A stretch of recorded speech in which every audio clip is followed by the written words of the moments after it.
سے پہلے رمضان کا چاند نظر آتے جو چیز رمضان کی برکت اہل ایمان پہ عائد ہوتی ہے وہ رات کی تراویح، اور تراویح سنت مؤکدہ ہے۔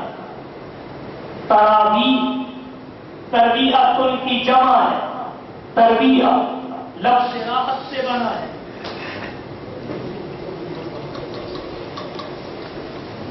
سے بنا ہے، اور نماز تراویح کو تراویح اس لیے کہتے ہیں کہ اس میں ہر 4 رکعت یعنی ایک ترویح کے بعد تراویح پڑھنے والے بیٹھ کر راحت حاصل کرتے ہیں۔ کہیں اس راحت کی مقدار صرف تسبیح تراویح ہے، کہیں اس راحت کی مقدار 4 رکعتوں یعنی ایک ترویح میں پڑھے جانے والے قرآن کا درسی خلاصہ بیان کرنا ہے، اور کہیں اس راحت کی مقدار چائے پانی کو پینا بھی ہے۔ بہرحال راحت ضرور ہے، اور کچھ نہ کچھ دیر ہر ترویحہ کے بعد بیٹھنا چاہیے تاکہ راحت والا معنی ثابت ہو سکے۔ تو رمضان کی چاہت یہ ہے کہ سب سے پہلے اس کی ضیافت تراویح سے، تراویح سنت مؤکدہ ہے۔ یہاں یہ بات سمجھنے کی ہے کہ تراویح نبی کی سنت ہے یا حضرت عمر کی سنت ہے۔ یاد رکھیے، نفس تراویح یہ بھی ہمارے نبی کی سنت ہے، اور 20 رکعت یہ بھی ہمارے نبی کی سنت ہے۔ نہ تراویح حضرت عمر کی سنت ہے اور نہ ہی 20 رکعت والی تعداد حضرت عمر کی سنت ہے۔ نبی کریم صلی اللہ علیہ وسلم نے صرف 3 راتیں نماز تراویح پڑھائی اور صحابہ کرام نے آپ کے پیچھے پڑھی۔ اس کے بعد نبی نے صحابہ کا ذوق و شوق دیکھ کے فرضیت کے خطرے کے پیش نظر باجماعت پڑھانا ترک کر دیا کہ ان کے شوق کی وجہ سے اللہ اسے فرض نہ کرتے، اس لیے باجماعت نہیں پڑھائی۔ صحابہ کو حکم دے دیا کہ انفرادی طور پہ پڑھے، ٹولیوں کی شکل میں اپنے اپنے گھروں میں، اور یہ سلسلہ حضرت عمر فاروق رضی اللہ تعالی عنہ کے زمانہ خلافت تک برقرار رہا۔ سن 14 ہجری میں حضرت عمر فاروق نے نماز تراویح کو باجماعت پھر شروع کروایا، اس وجہ سے کہ فرضیت کا جو خطرہ تھا وہ ٹل چکا تھا۔ نبی کریم صلی اللہ علیہ وسلم اس دنیا سے رخصت ہو چکے تھے۔ جب نبی گئے تو قرآن کے نزول کا سلسلہ ختم، جب قرآن اترنا ختم تو اب فرضیت بھی کسی نئی چیز کی ختم۔ تو حضرت نبی کے وفات کے بعد یہ فرضیت کا خطرہ ٹل گیا۔